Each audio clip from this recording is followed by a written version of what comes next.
दुर्लभ प्रजातियां या जिन्हें रेयर स्पीशीज भी कहते हैं। संसार में इन प्रजातियों की संख्या बहुत कम है। ये प्रजातियां कुछ ही स्थानों पर सीमित हैं या बड़े क्षेत्र में विरल रूप से बिखरी हुई हैं।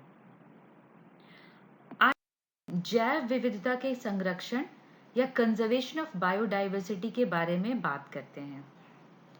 मानव के अस्तित्व के लिए जैव विविधता अति आवश्यक है।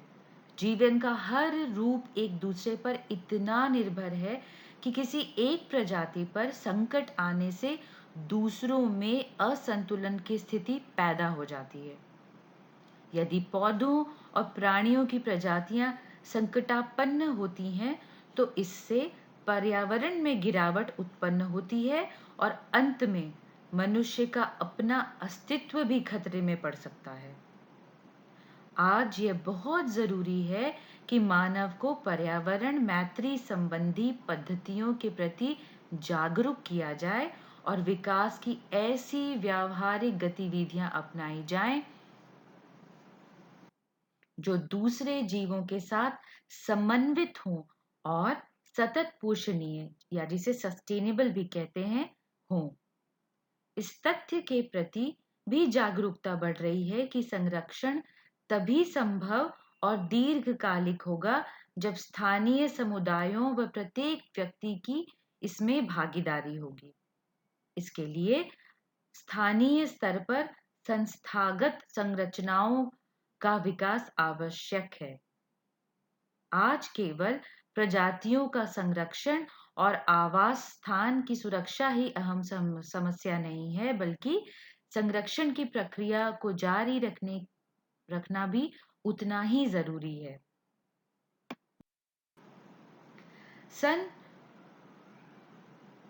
1992 में ब्राजील के रियो डी जेनेरो में हुए जैव विविधता के सम्मेलन या जिसे अर्थ समिट भी कहते हैं में लिए गए संकल्पों का भारत अन्य 155 देशों सहित हस्ताक्षरी है। विश्व संरक्षण कार्य योजना में जैव विविधता संरक्षण के कुछ तरीके सुझाए गए हैं। उदाहरण के रूप पर अन्नामलाई पश्चिमी घाट स्थित इंदिरा गांधी नेशनल पार्क।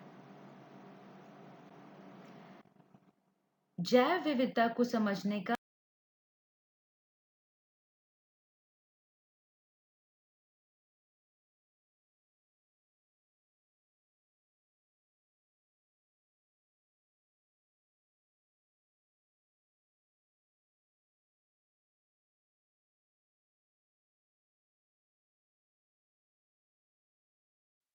वन्य जीवों और पौधों का अंतर्राष्ट्रीय व्यापार नियमों के अनुरूप हो। क्या आप जानते हैं भारत सरकार ने क्या आप जानते हैं भारत सरकार ने प्राकृतिक सीमाओं के भीतर विभिन्न प्रकार की प्रजातियों को बचाने, संरक्षित करने और विस्तार करने के लिए वन्य जीव सुरक्षा अधिनियम 1972 पारित किया है, जिसे हम वाइल्ड लाइफ प्रोटेक्शन एक्ट 1972 भी कहते हैं, जिसके अंतर्गत नेशनल पार्क, पशु विहार या सैंक्चुअरी स्थापित किए गए हैं और जीव मंडल आरक्षित क्षेत्र जिसे बायोस्फीयर रिजर्व्स भी कहते हैं घोषित किए गए। इन संरक्षित क्षेत्रों का विस्तार पूर्वक वर्णन भारत भौतिक पर्यावरण पुस्तक में किया गया है। क्या आप जानते हैं वह देश जो उष्णकटिबंधीय क्षेत्र में स्थित है, उनमें संसार की सर्वाधिक प्रजाति विविधता पाई जाती है। उन्हें महाविविधता केंद्र या मेगा डाइवर्सिटी सेंटर्स कहा जाता है।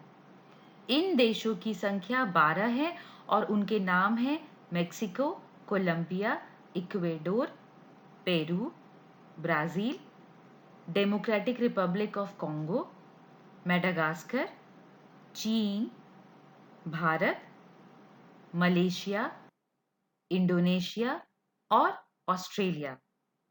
इन देशों में समृद्ध महाविविधता के केंद्र स्थित हैं। ऐसे क्षेत्र जो अधिक संकट में हैं, उनमें संसाधनों को उपलब्ध कराने के लिए अंतर्राष्ट्रीय संरक्षण संघ या जिसे IUCN कहते हैं ने जैव विविधता या हॉटस्पॉट्स क्षेत्र के रूप में निर्धारित किया है। ये हॉटस्पॉट उनकी वनस्पति के आधार पर परिभाषित किए गए हैं। आप मानचित्र में महत्वपूर्ण जो हॉटस्पॉट्स हैं उन्हें देख सकते हैं। वर्तमान समय में ये हॉटस्पॉट भी अलग-अलग प्रकार के खतरों से जूझ रहे हैं।